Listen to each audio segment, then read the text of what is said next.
വളരെ പ്രധാനപ്പെട്ട മറ്റൊരു വാർത്തയിലേക്ക് കൂടി. കോൺഗ്രസിനെ വീണ്ടും കുഴപ്പത്തിലാക്കി ശശി തരൂർ. മോദി ട്രംപിന് കീഴടങ്ങിയെന്ന രാഹുലിന്റെ പരാമർശം ശശി തരൂർ തള്ളുന്നു. ആരോടും മധ്യസ്ഥത വഹിക്കാൻ ആവശ്യപ്പെട്ടിട്ടില്ല. വെടിനിർത്തലിന് ഇന്ത്യക്ക് ആരുടെയും പ്രേരണ ആവശ്യമായിരുന്നില്ലെന്നും ശശി തരൂർ പറയുന്നു. വിവരങ്ങളുമായി ഇപ്പോൾ സ്വാതി ചേരുകയാണ്. സ്വാതി, ഈ ഓപ്പറേഷൻ സിന്ദൂറുമായി ബന്ധപ്പെട്ട വാർത്തകൾ അല്ലെങ്കിൽ വിശദീകരണങ്ങളിൽ നിരന്തരം കോൺഗ്രസിനെ പ്രതിരോധത്തിലാക്കുകയാണ് ശശി തരൂർ. കോൺഗ്രസ് സ്വീകരിക്കുന്ന നിലപാടുകൾക്ക് തീർത്തും വിരുദ്ധമായ സമീപനം തരൂർ സ്വീകരിക്കുന്നു. ഇപ്പോൾ ഇതാ രാഹുൽ ഗാന്ധി പറഞ്ഞ നിലപാടിനെയും തരൂർ തള്ളിക്കളയുകയാണ്. ഒരു മൂന്നാമതൊരു ശക്തിയുടെ ആവശ്യം ഇന്ത്യക്ക് വന്നിട്ടില്ല കശ്മീർ വിഷയത്തിൽ എന്ന നിലപാടിലാണോ, എന്ന കേന്ദ്ര സർക്കാരിന്റെ നിലപാടിനൊപ്പം നിൽക്കുകയാണോ ഇവിടെ തരൂർ?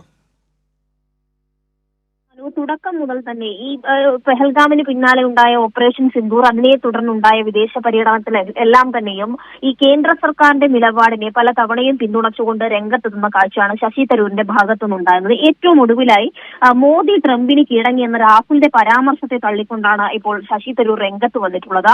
ആരോടും മധ്യസ്ഥത വഹിക്കാൻ ആവശ്യപ്പെട്ടിട്ടില്ല. അതോടൊപ്പം തന്നെ വെടിനിർത്തലിന് ഇന്ത്യക്ക് ആരുടെയും പ്രേരണ ആവശ്യമില്ലായിരുന്നു.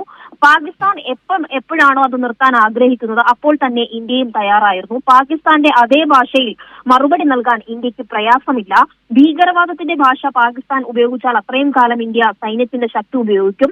ഇതിൽ ഒരാളുടെയും മധ്യസ്ഥത ഉണ്ടായിട്ടില്ല എന്നുള്ള കാര്യമാണ് ഇപ്പോൾ ശശി തരൂർ പറയുന്നത്. ഇതിൽ ഏറ്റവും പ്രധാനമായി ചൂണ്ടിക്കാണിക്കേണ്ടത്, കഴിഞ്ഞ ദിവസമാണ് പ്രതിപക്ഷ നേതാവ് രാഹുൽ ഗാന്ധി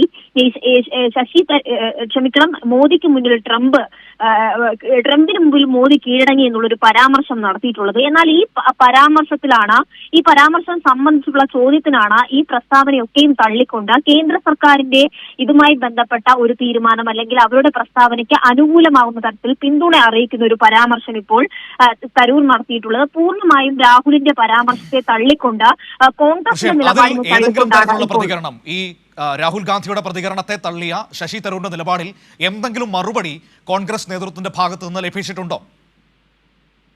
ഇതുവരെയും കോൺഗ്രസിന്റെ ഒരു ഔദ്യോഗികമായ ഒരു പ്രതികരണം ഈ വിഷയത്തിൽ ഉണ്ടായിട്ടില്ല. തുടക്കം മുതൽ തന്നെ ശശി തരൂർ ഇത്തരത്തിൽ പ്രതികരണങ്ങൾ നടത്തി വരുമ്പോഴും ആ സാഹചര്യത്തിൽ പോലും മൗനം തുടരുന്ന ഒരു സാഹചര്യം തന്നെയാണ് ഈ കോൺഗ്രസിന്റെ ഭാഗത്തു നിന്ന് ഉണ്ടാകുന്നത്. ഈ ഇന്ത്യ പാക് സംഘർഷത്തിന് മധ്യസ്ഥത വഹിക്കാൻ ആരോടും ആവശ്യപ്പെട്ടിട്ടില്ല എന്നുള്ള കാര്യത്തിൽ, അതായത് ഇതിൽ വലിയ വിമർശനം കോൺഗ്രസ് നേതൃത്വവും അതോടൊപ്പം മറ്റ് പ്രതിപക്ഷ പാർട്ടികളും ഉയർത്തുന്ന സാഹചര്യം ഉള്ളപ്പോൾ തന്നെയാണ് കേന്ദ്ര സർക്കാരിന് അനുകൂലമായ നിരന്തരമായുള്ള പരാമർശങ്ങൾ ഇപ്പോൾ ശശി തരൂർ നടത്തുന്നത്.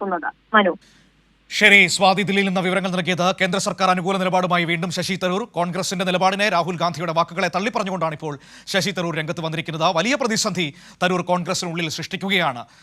അതാണ് നമുക്കിപ്പോൾ വീണ്ടും കാണാൻ കഴിയുന്നത്.